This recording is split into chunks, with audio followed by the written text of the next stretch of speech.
ആകാശവാണി. നമസ്കാരം. വാർത്തകൾ വായിക്കുന്നത് കരോൾ ത്രേസ്യാമ്മ അബ്രഹാം.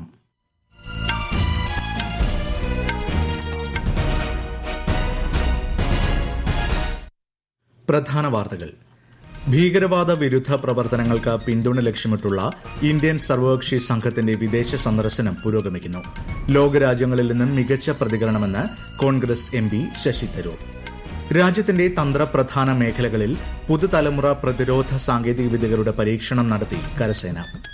പാക് ചാരവൃത്തി കേസുമായി ബന്ധപ്പെട്ട് 8 സംസ്ഥാനങ്ങളിൽ തിരച്ചിൽ നടത്തി ദേശീയ അന്വേഷണ ഏജൻസി.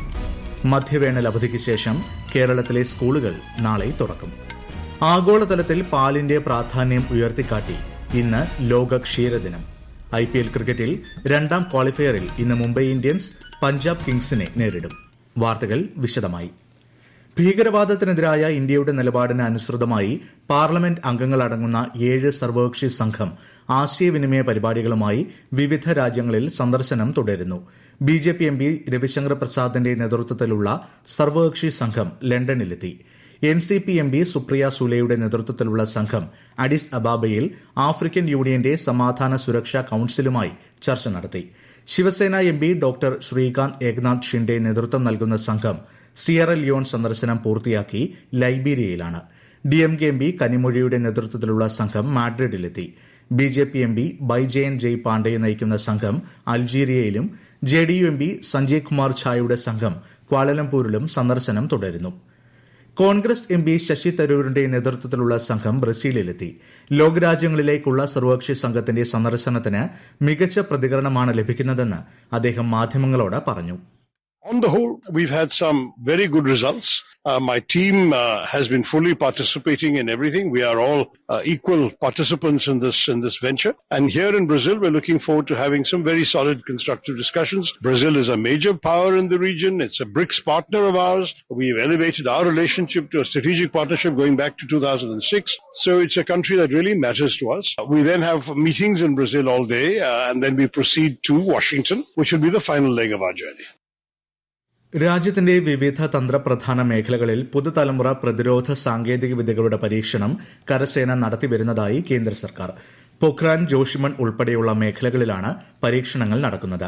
അത്യാധുനിക സാങ്കേതിക വിദ്യകളുടെ പ്രകടനക്ഷമത പൂർണ്ണമായും വിലയിരുത്തുന്ന വിധത്തിൽ പോരാട്ട സമാന സാഹചര്യങ്ങളിലാണ് പരീക്ഷണങ്ങൾ നടക്കുന്നതെന്നും പ്രതിരോധ മന്ത്രാലയം പ്രസ്താവനയിൽ വ്യക്തമാക്കി.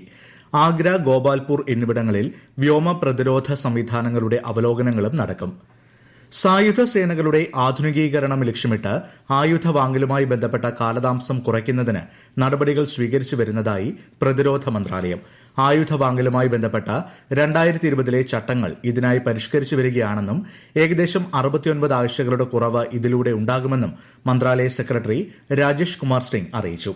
ന്യൂഡൽഹിയിൽ പ്രതിരോധ മേഖലയുമായി ബന്ധപ്പെട്ട് നടന്ന സമ്മേളനത്തിൽ പങ്കെടുക്കുകയായിരുന്നു അദ്ദേഹം. ഇന്ത്യ മംഗോളിയ സംയുക്ത സൈനികാഭ്യാസമായ നൊമാഡിക് എലിഫന്റിന്റെ 17ാമത് പതിപ്പ് മംഗോളിയയിലെ ഉലാൻ ബട്ടറിൽ ആരംഭിച്ചു. ഈ മാസം 13 വരെ നടക്കുന്ന അഭ്യാസത്തിൽ ഇന്ത്യയും മംഗോളിയയും തമ്മിൽ വർദ്ധിച്ചുവരുന്ന പ്രതിരോധ സഹകരണത്തെ പ്രതിഫലിപ്പിക്കുന്ന വിപുലമായ പ്രവർത്തനങ്ങൾ ഉൾപ്പെടുത്തും. പാക് ബന്ധമുള്ള ചാരവൃത്തി കേസുമായി ബന്ധപ്പെട്ട് 8 സംസ്ഥാനങ്ങളിലായി 15 സ്ഥലങ്ങളിൽ ദേശീയ അന്വേഷണ ഏജൻസി തെരച്ചിൽ നടത്തി.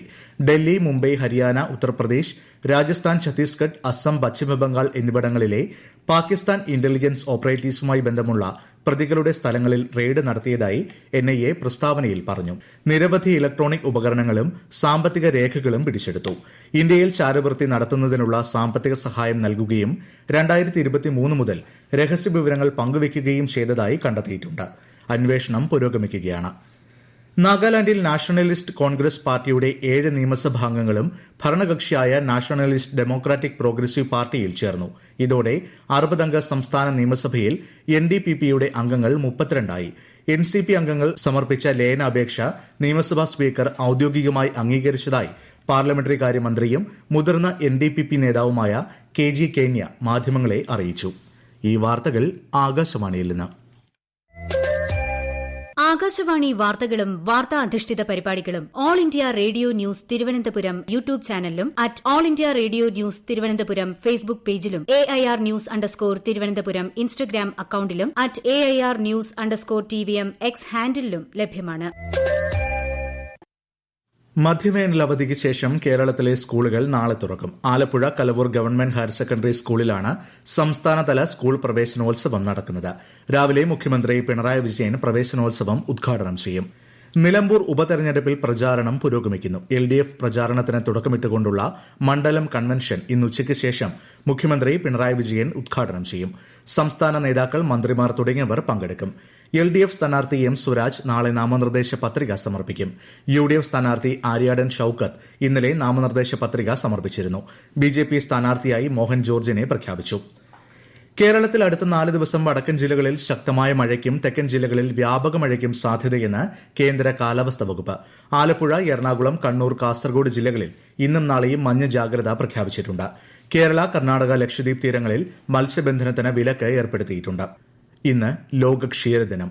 ആഗോളതലത്തിൽ പാലിന്റെ പ്രാധാന്യവും ദശലക്ഷക്കണക്കിന് ആളുകളുടെ ഉപജീവന മാർഗവും എടുത്തു കാണിക്കുന്നതിനായാണ് ദിനാചരണം ലക്ഷ്യമിടുന്നത്. ഒരു റിപ്പോർട്ട്.